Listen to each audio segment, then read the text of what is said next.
Where was I? Had to turn off the air. Normally it runs for like 2 seconds and then it kicks off, but not while I'm recording. Anyway.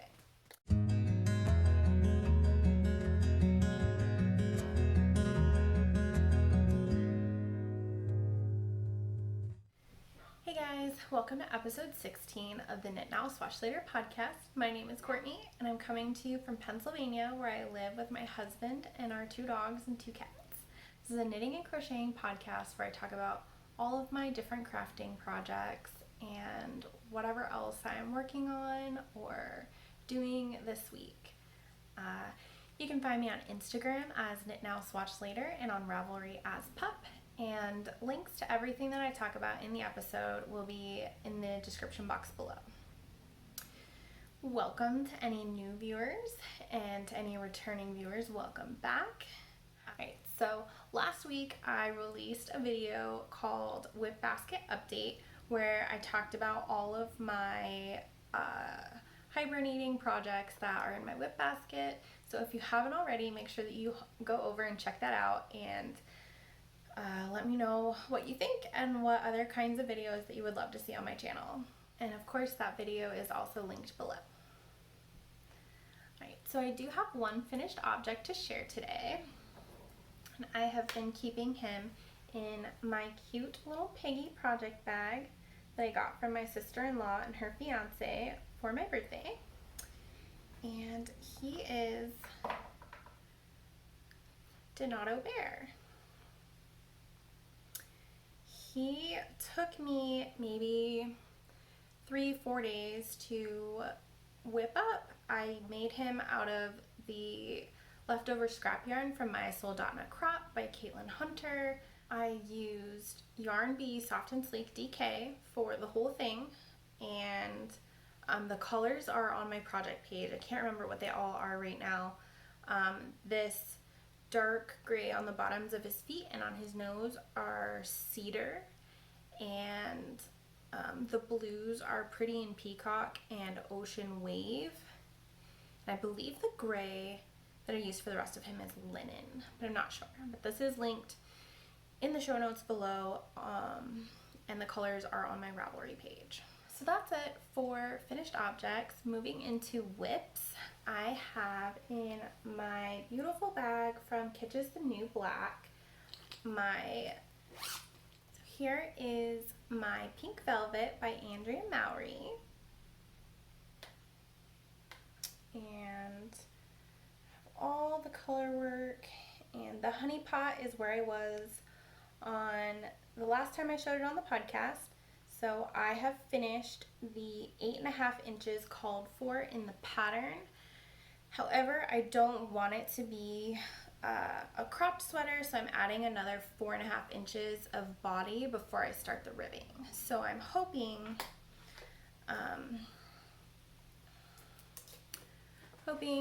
tomorrow we have to go to Cleveland. I have another procedure in Cleveland, so I'm hoping 2 hours there and 2 hours back that I will at least be able to finish the body of this, and maybe the ribbing. So I am really hoping to finish the body and the ribbing, and I would love to be able to pick up for the sleeves tomorrow, but that might be a little much. But we'll see. I'm really hoping to have some good progress. By the next podcast, I'd really like to have the body finished and maybe one sleeve. So we'll see. So the pink that I used is Hey Sister Yarn Company in the colorway Blossom, and the gray is Cascade 220 Fingering in gray. I don't remember what the number is, but it's gray. Next up, in my beautiful Birds and Bees project bag by The Stitching You, I have my Together We Knit socks by Twin Stitches Designs, the Oogie Boogie Progress Keeper here, is showing where I was last time I showed on the podcast. So since the last time I showed it on the podcast, I did put in the heel and I turned the heel, and I have got about 2.5 inches left to go on the foot. So I'm hoping to have these finished by the next time I record, hopefully. The yarn I'm using is Tina's Twisted Fibers in the colorway Grey Heart, and I'm knitting these on a US size 1 2.25 millimeter needle. These are the Chaogu red lace needles, and I'm using a 30-inch cable, maybe, for Magic Loop. I'm doing them 2 at a time. So that's pretty much it about these. If you guys remember from the last episode, maybe the episode before that, I had a lot more progress done on these. They were almost done. But then I realized that there was an update. There was a pattern update, and I preferred this like garter stitch pattern. I thought that this was a way better pattern than the ribbing that was going all the way down the foot of the sock. And so yeah, I ripped them out and I started over. I might have talked about this on the last episode, I don't remember. But so pretty good progress, about 2 inches to go on those. And then once I finish these socks, I am planning to pull out a whip basket project. And I'm saying this on the podcast so that I actually do it. I'm planning on pulling out my gable cap by Tabby Gandy that I showed in my whip basket update video.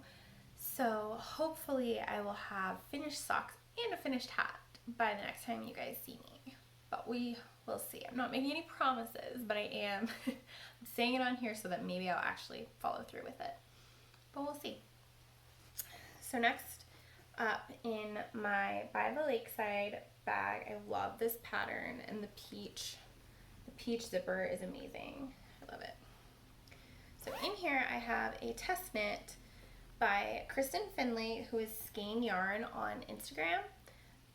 This is called the Frida top. It's kind of hard to show. I'm still not like in a great place for showing it on the podcast, but my 0 marker from Simply Serving is marking where I was the last time I showed it on the podcast. So the last time you guys saw this, it was just these 2 shoulder panels, and now I have joined in the round, and yeah, I'm not quite, I'm holding upside down. I'm not quite to the body yet, but I'm just doing some increases for the shoulders, and I'm working down the front and the back. So yeah, this has a very interesting construction, and I love this lace pattern. It doesn't look like it's showing up very well on the camera. It's actually showing up a really dark blue. It's a lot lighter than this. It's more of like a denim blue, but it's really pretty. The yarn that I'm using is Barocco Remix Light in the colorway, I think it's old denim jeans, old denim blue, something, I don't know.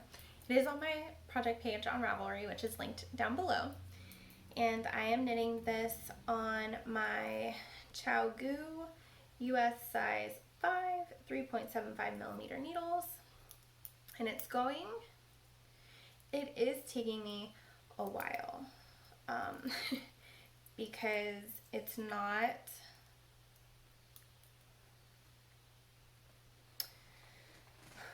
so this is taking me a while to make progress on because I do have to look at the chart for every row, every other row I have to look at the chart.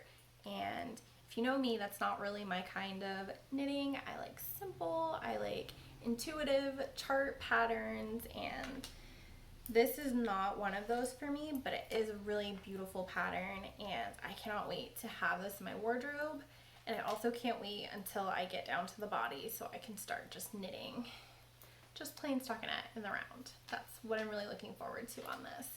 But as I mentioned before, that is a test knit, and I think I have until July to finish that. So I have plenty of time. With my current knitting limitation is I can do 30 minutes at a time, 30 minutes of straight knitting, and then I have to take a break, but I'm not allowed to knit for more than 2 hours a day. So 30 minutes on the test knit is not a whole lot of time. It doesn't let me get as much progress as I would like to, but thankfully the test knit was pushed back until July, so hopefully we will have some answers soon and I will be able to be knitting full force once again. But that is it for the knitting content. So I'm going to move into acquisitions. So I have shown on the podcast before that I had the ChiaoGoo mini twist shorty set, I think is what it's called, in the red pouch. So now I have the ChiaoGoo twist shorties in the blue pouch, which is just I think the other set is sizes 0 to 3, and then this is sizes 4 to 8 to kind of finish out my collection. I already took out the size 4 to start my sleeves. I have them ready to go for Cleveland tomorrow, so yeah, but I'm really hoping that these will help with Sleeve Island, and hopefully we won't run into that problem. I also bought these because I'm really wanting to knit in the future the Nurtured Sweater by Andrea Mowry. I will pop a picture of it up here. And this one I really want to knit. I saw it, I've seen it before, but I've seen it most recently on Kristen's podcast, which is the Volenvine podcast. She started one and it looks amazing, and it is another sweater with an interesting construction in that you start with the sleeves. So I really wanted to give that a try. And the pattern also, I don't know if it's the pattern or if it was just Kristen who said that instead of knitting a gauge swatch, you knit the sleeve and then you measure the sleeve while you're working on it. And if you know anything about me and the name of this podcast, I don't swatch. I just don't. I don't have the patience for it. I'd rather just jump right into the knitting. And when I do take the time to knit a swatch using the called for needle, it's almost always like the gauge is almost always spot on. I will say not every time have I been 100% on point with my gauge, but most of the time I can get the same gauge as the designer with the needle called for in the pattern. So I just don't. Right, so apparently I've been talking too much because my phone just overheated and shut off. Never had that happen before, but we're gonna keep on trucking. Hopefully I fixed it and it'll keep working. So moving on to other crafting. If you guys have been here for a while, you know that I do a lot of crafting. So my latest make that was non-knitting related was a t-shirt for my dad for Father's Day. And it says, oof, I can't see it. Right, so it says, some dads are so awesome that they'll blow up your planet just to teach you a valuable life lesson. My dad is a big Star Wars fan, and I just had this shirt, so I bought some of the Cricut infusible ink and I designed this on my Cricut and ironed it onto the t-shirt, so hopefully he'll like that. I also have some cards that I'm planning on making. I'm gonna make my dad's card, my husband's dad's card. My mom's birthday is in June, so I'm gonna make her card, so I'll try to remember to show all of those. So for books, I finished The Twin by Natasha Preston yesterday. I was not impressed, guys. I was very disappointed. It was super boring until like the last 75 pages, and then it really ramped up, and the ending was like, really.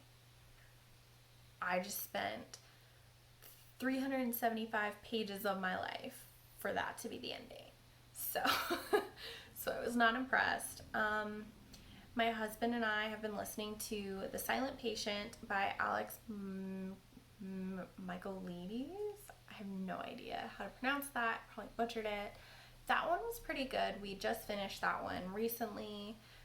It was a really good one to listen to while I was knitting, and he was playing a game muted, and I did guess what happened a few chapters before it was revealed, but it was pretty good, and it kept us both interested. So we finished that. I'm still working through Sometimes I Lie by Alice Feeney. I've been mainly listening to that while I'm working on my test knit, so I only spend like 30 minutes a day listening to that, but it's pretty interesting so far. I'm probably not even halfway through it. And then I just started yesterday The Marriage Pact by Michelle Richmond, and I'm pretty sure I will have that one finished by the next podcast, because I'm only like 5 chapters in, and it's really good. So I'm really looking forward to finishing that one. Let's see, what else have we been up to?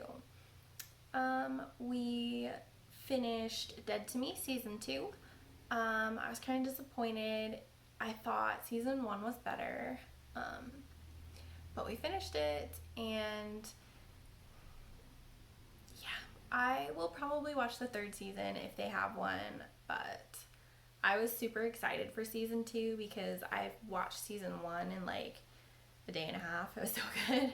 But this one, it took us a while to get through because it just wasn't as interesting. It wasn't as funny. So it's kind of a letdown. And right before I started recording this podcast, I finished season 3 of Anne with an E on Netflix. And I love that show so much. It was really good. I teared up pretty much throughout the episode. It was kind of sad. But also really happy. A lot of good things happened, but I'm looking forward to the next season of that. So right now, I think the only thing that we're watching is Rain, which we're getting through that one pretty quickly too. So if you have any recommendations for a new show for us, please drop them in the comments below. Alright, so I got a couple of questions on my video from last week, and the first one is from Allison De Laurentiis, and she asks, what is the most devastating project that you've had to frog? And I think the most devastating project I've ever had to frog was my Jack and Sally Love corner to corner blanket. If I remember, I will try to put a picture of it up here so that you can see what it was supposed to look like when it was finished.